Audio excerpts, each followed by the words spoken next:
1997 में एक व्याख्या हुई थी और में ये कहा गया था कि आर्टिकल जो 15(4) है उसका क्षेत्र असीमित है। यह आर्टिकल 15(4) उन सभी प्रावधानों के साथ पठित किया जाना चाहिए जहां पर रिजर्वेशन नहीं है। ये आंध्र प्रदेश वाले में फैसला दिया था। तो साथियों में पहला संविधान संशोधन बाबा साहब के प्रयासों से आया जो हमारी उन्नति का द्वार खोला और शैक्षणिक संस्थानों में हमारे लिए प्रतिनिधित्व का रास्ता खोला। तो साथियों ये आगे बढ़ते हुए 1950 के बाद तरह तरह का व्याख्या शुरू हुई। इसके बाद संविधान के बेसिक स्ट्रक्चर पर व्याख्या शुरू हुई। संविधान का बेसिक स्ट्रक्चर संविधान का मूलभूत आधार है।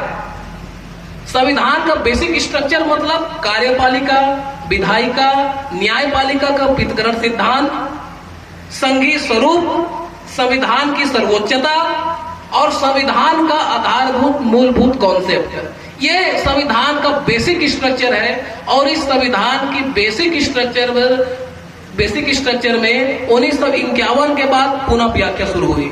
अब यहां पर यह व्याख्या शुरू हुई, क्या संविधान के बेसिक स्ट्रक्चर को बदला जा सकता है? तो 1951 में सुप्रीम कोर्ट में यह व्याख्या हुई कि संविधान के बेसिक स्ट्रक्चर में भारत के संविधान के आर्टिकल 368 के तहत बदलाव किया जा सकता है। मतलब यदि संसद चाहे तो मूलभूत सिद्धांत है, बेसिक स्ट्रक्चर है, फंडामेंटल राइट है, संघीय स्वरूप है, संविधान को जो हम सर्वोच्च कहते हैं उसको बदल सकती है। आगे 1965 में सज्जन सिंह बनाम वाले में भी यही फैसला आया और पुनः इस फैसले को दोहराया गया कि संसद को आर्टिकल 368 के तहत संविधान के बेसिक स्ट्रक्चर में बदलाव कर सकती है।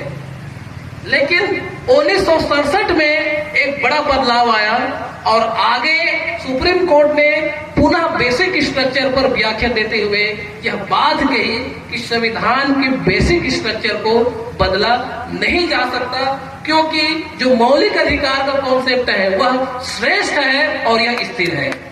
ये 1967 में